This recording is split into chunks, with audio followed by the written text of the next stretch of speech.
joined by Douglas Porter. He's the chief economist with the Bank of Montreal. Douglas, thank you so much for joining me today. Well, thanks for having me, Al. So let's talk about, well, first of all, what do you do as the chief economist at BMO? So just as a little bit of a background, I've actually been working on Bay Street for over 40 years now. I've been chief economist at the Bank of Montreal for a little bit more than a decade. I manage a team of roughly 15 economists, one of whom's in San Francisco. The rest are here in Toronto. We basically serve as the economic focal point for the bank as a whole. Quite a bit of what we do is go and give presentations, provide information and forecast to our clients, both within the bank and also our external clients as well. And we do serve as, I would say a bit of a resource for the bank as a whole, whether it's information, data, or projections. I'd say the last thing that's really key in our role is we do provide forecasts for the bank itself, both in terms of what we create for our regulators, but our own planning as well. So it's quite a diverse job we have here in economics. All right, well, I'm going to get you to put your prognosticator hat on in a second. But first, we just finished Q1 of 2025. Can you share, some quick insights, like how's the Canadian economy performing? Well, it's interesting. If we were not talking about tariffs and a trade war with the U.S., I think we'd be having a very pleasant conversation about how the Canadian economy got through this difficult episode of relatively high inflation and high interest rates. And we were coming out the other side of that. It looked as if with declining interest rates, the Canadian consumer is in much better shape. The housing market was starting to turn around. I think there were a lot of positives to talk about the Canadian economy, and we'll see decent growth, I think, for the first quarter. But that's all colored by the trade war we're now facing and all the uncertainty on the trade front. So in many respects, looking in the rearview mirror, which isn't bad, it doesn't help you too much with what's facing us in quarters ahead. Sure. Now, given our audience is, small business owners and entrepreneurs, and you kind of already mentioned, interest rates, but what are some other kind of key economic data points that our listeners should be following right now? Well, I think obviously the thing we all have to follow is exactly what's next on the trade front. But I think in terms of how it's really affecting the economy, look, I still think one of the most important economic indicators out there is the unemployment rate. It's not perfect, but it's a pretty good gauge overall of how the economy is doing. Is it weakening? Is it strengthening? Is it, close to operating at full capacity? That comes out, basically the first or second Friday of every month for the prior month. To me, it's still one of the two go-to indicators. The other is in the inflation rate, both the headline and some of the so-called core measures of inflation. Despite all the fancy economic indicators that are out there, at the end of the day, those two are really what tells the Bank of Canada what's going on. If you don't have all day to study the economy like I do, really those two indicators are still the most important, the inflation rate and the unemployment rate. Now, correct me if I'm wrong. I feel like leading up to the pandemic, we basically had all-time low in unemployment rate, right? How is it now? Like, what do you see now? Yeah, you're right. Both before the pandemic and right after we came out of it, of course, we had a huge spike in unemployment during the pandemic. Right. But on either side of it, we were talking about the lowest unemployment rate we had seen in 50 years. At one point, it got below 5%. Right. Well, now we're more in the high 6% range. And by the way, this is one of the reasons why, the government has somewhat put the brakes on immigration because, the job market had softened a lot. Historically speaking, an unemployment rate in the high sixes isn't that high. But in recent years, it is a bit on the weak side. I think that with the trade war, that unemployment rate is probably going to go a bit higher. We think it rises to about the 7.5% range or so before it begins to back down next year, which is a bit on the soft side. It's not nearly as tight a job market as it was a couple of years ago when it was almost impossible to find workers. Now the shoe's kind of on the other foot. It's now quite a bit tougher to find a job. You brought up the elephant in the room. It's sitting right there in the corner. I was just in Regina last month visiting small business owners and interviewing them for another podcast that I do. And that's all they want to talk about, right, is tariffs and what this means and the inflation that we just came out of and looks like we're in for again. What do tariffs mean for Canadian businesses and consumers? Are we looking at more inflation? So I want to push back on that because this is sort of a common narrative that we're seeing in the media. Okay. All they're focusing on is the inflationary impact. And the reality is I think that's a secondary story. I'm actually not that concerned about inflation flaring up here. I'm much more concerned about the effect it's going to have on our growth rate, on our industries, on our ability to sell to the U.S. I think it's more of a depressant on growth rather than a stimulant for inflation. Yes, we are putting reciprocal tariffs or retaliatory tariffs on some things we're importing from the US. Some of what the US is putting tariffs on is going to blow back onto Canada. Mm-hmm. But I'm not that concerned about inflation. Look, we've had a big drop in gasoline prices. We've actually seen a number of commodity prices coming down because there's concerns about the outlook for the global economy. As I said, we've got a much looser labor market than we had a couple of years ago. I'm more worried about the weakness in growth than the uptick in inflation. And as I said, I want to push back on this media narrative, that's really just focused on the inflationary impacts. I don't think that's as big a deal for Canada. I'm much more worried about weak growth. That's interesting. So kind of weak GDP moving forward. Yes. We've seen the Buy Canadian movement picked up a lot of steam over the last couple of months. You mentioned maybe slower GDP, but how do you think that'll affect the economic outlook if we're bringing more industry back to Canada, or at least spending more money within the country? Will that help? It can help for sure. There's certain sectors where, we can see it's making a little bit of a difference. It's interesting, whenever I talk to people about this, they always talk about what they're buying in the grocery stores. Right. They're not really looking beyond to other things. And there's lots of different items. Mm-hmm. We don't just have to focus on food. By the way, I would encourage people to still eat as nutritionally as possible. Don't forsake good nutrition. In other words, forgo fresh fruits in the middle of the winter. But the bottom line is we do think it can have a positive economic effect. Look, it's very tough to measure, but our best estimate is it can add about 0.3% to GDP over a year, which is not nothing. It's helpful. And I think it is real for certainly some folks are really trying, and it can make some difference. I think we're going to talk about it in a minute, but one area where it can really have an effect is tourism. Just by staying at home in Canada, that can make a really big difference. And the one thing we are seeing is the restaurant business seems to be benefiting. It's a very domestic industry. People who are not traveling to the US and staying here do seem to be spending a little bit more at restaurants. And usually restaurants are one of the things that gets hit when people are concerned about the economy and, are reining in their spending. They tend to back off. It's a discretionary item. Yeah. But we're seeing sort of the opposite. That restaurants are actually doing relatively well.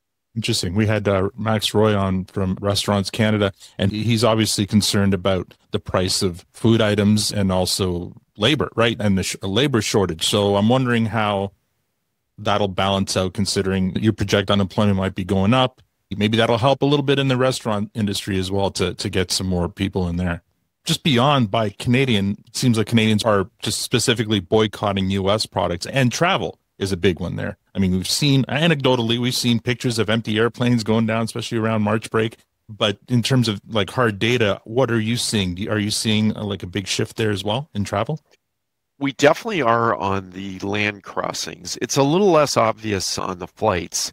I actually spoke to the CFO of one of our large airlines recently, and he said it was a bit exaggerated in the media about the amount of the decline in the bookings to the U.S., but it was clear that it's happening. Mm-hmm. And these airlines, of course, can shift planes around. They can go to different destinations relatively quickly as need be. I guess the one thing I would say about flights, of course, you have to book a long time in advance, and maybe that's why it's not shifting quite as quickly. But for sure, we're seeing it in day crossings. People really have pulled back on that. Now, some of that, of course, is the Canadian dollar got very weak earlier this year, and it simply didn't make sense. It was quite costly to travel to the U.S., so that's probably played a little bit of a role as well on that front. But I personally think this is one area where the Buy Canada movement might have the biggest impact. Is in where we see the tourism dollars going this year. Canadians staying at home, Canadians traveling in Canada, going on staycations even, right? And foregoing that trip to Florida or Arizona. Look, you've even got governors in some of these southern states who are, really letting the White House know and letting Canadians know that they'd really like to get Canadians back. I think it is the one area where we can see a real economic impact of where Canadians can really make a difference with their dollars. So we're looking at a pretty interesting summer, I think, in this country for tourism. It certainly seems that way. All the anecdotal evidence is bookings are pretty solid. And given the fact that a lot of economists like myself are warning about a possible recession, again, travel is one area that's quite discretionary. It's good to see that sector is looking at a relatively solid year. I mean, I feel like we saw a similar spike coming out of the pandemic when travel to the U.S. was still kind of iffy. I remember we took our first family trip in 2 years. We went to Newfoundland, and we'd never been, and it was a great vacation. I highly recommend traveling to Canada for vacation. It's eye-opening how beautiful the country is. Yeah, absolutely. And I'm a big advocate too of going to Newfoundland if you've never Mm. been there before. Or, Oh, it's beautiful. hey, I know people who haven't been to Banff or Whistler, Yeah. two fantastic spots. You mentioned that the Canadian dollar is pretty low right now. And I've heard, arguments on both sides, whether it's better to be low for more trade or better to be higher. What would you say is better for the economy right now? You know what? It's a mixed bag. There are Mm. winners and losers from a weak Canadian dollar. You don't want to be too weak, Right. because there's only so much you can sell to the U.S. And as we've seen, you can get the administration complaining about selling too much. It can also put upward pressure on our own prices on things that we import. On Mm. the other hand, you don't want to be too strong because while it does hold down import prices, it makes things more affordable. It also makes it very difficult to export to the rest of the world. Ideally, what I would consider to be fair value for the currency would be something around the mid 70s. We're a little bit below that right now. Mm. We've actually seen the currency come back in the last month or so. It's about 72 cents as we speak. I'd say that's pretty close to being about right, given the circumstances that we're facing. I wouldn't want to see the currency strengthen a whole lot more from here because it would make it very difficult to compete in a period when, let's face it, we're really struggling with the outlook on trade with the US. But on the other hand, I wouldn't want to be too weak either because Right. that actually can lead to inflation. Mhm. So I would say something in the mid to low 70s is not a bad place to be for the exchange rate. I think another kind of positive change that's coming of this tariff war might be the changing of the interprovincial trade barriers. Again, I was just in Saskatchewan. That came up a couple of times. How quickly is that moving and how big an influence could that make to Canadian business? So first of all, I don't want to set up false expectations that this can replace the US as a trading partner, and the reality is physical goods do mostly travel across the country without that much issue. There are some specific areas where, for instance, of course, the famous one is wine and spirits, Right. where we have seen some problems exporting across the country. But I think, look, this is one positive that might come out of this is we might actually see some real improvement. And we've had Ontario actually, first of all, it was Nova Scotia. Now it's Ontario has really been one of the most aggressive in trying to drop these barriers. I would really like to see almost every province get on board here. Mm-hmm. Oftentimes Quebec is the one in particular that tends to really protect its market and drags its feet a bit. But I am encouraged by the tone I've seen and heard in the last few months. I think there are some grounds for optimism here.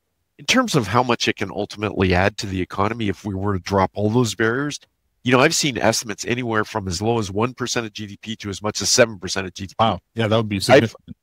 That would be huge. I lean more towards the lower end of that range, but that's still quite significant. Mm-hmm. Like if we could add 1 to 2% of our economy, that would be huge. That would go a long way to offsetting some of the damage from the trade war with the US. And, the momentum has been pretty good there. We've seen a little bit of a slowdown there, but as I said, we got a nice push from Ontario, which I think is really helpful. Yeah, I just want to be able to import more Regina style pizza over here. Right now we can't. Or BC wines. Or BC wines, yeah. So again, our audience, small business owners, entrepreneurs, what advice would you give them right now, given all the uncertainty going on at the moment? You kind of already mentioned lean into the buy Canadian. What else would you advise them to do? Well, first of all, we're going to have a new government here in Canada. We have to see exactly what their financial plan will be. But what I would say is, well, first of all, stay flexible. Obviously the trade policy with the US can change on a dime as we've seen. But I would say stay optimistic. There's been a lot of terrible negative headlines, especially around trade. Eventually things will settle out there. We'll have a better idea of what we're dealing with. And I do think that ultimately Ottawa will develop a pretty solid, coherent plan in terms of how to move forward amid this uncertainty. And, our fiscal position in Canada is still pretty good. Inflation is basically almost back to normal. Interest rates are almost back to normal. So a lot of the traditional measures are in relatively good shape. We've just been dealing with this wild uncertainty in U.S. trade, and ultimately we will gravitate towards, it could be a new world, but we will gravitate towards more certainty on that front. We'll know what we're dealing with and how to move forward from here. I mean, we should come out of this stronger, right? Diversification is only good, right? It is. And also I would just add, no matter what the president has said, we've actually had relatively well-balanced trade between Canada and the U.S. It's been to the benefit of both countries. And the only reason why we have a trade surplus with the U.S. is because of all the oil that we sell to the U.S. Outside of that, we actually run a deficit with the U.S. And so, I think ultimately governors, other politicians, business leaders will get through to the president, and we will get to, a new relationship with the U.S. on the trading front, which I suspect won't look that different from what we were dealing with before. Well, I love that you're turning this discussion back to the positive. So I will ask you this one last question. What are you most excited about regarding the Canadian economy? And I have to say, it's been tough to be excited in a positive way so far this year. But I guess I am excited somewhat about this drive, as you mentioned, to diversify both internationally and even within Canada. You want to be careful about economic nationalism, but it is encouraging that people are really trying to support local businesses. They're looking to, as we've talked about, travel in Canada. And I think the new government will look at ways to better support to domestic industry as well. And it's going to be different, not necessarily worse, though. Yeah, I believe we'll come out of this a lot stronger. Now, if folks wanted to get more of your insights on the Canadian economy, is there a place they can follow you or read up on what you have to say? So the best thing I could say is just Google BMO Economics. Basically, most of our material is there, and you don't need a password. Our forecasts are weekly, and a lot of the other material we write is open all on our website. Okay, well, thank you so much, Douglas, today for your time. Nice talking to you, Al. Thank you.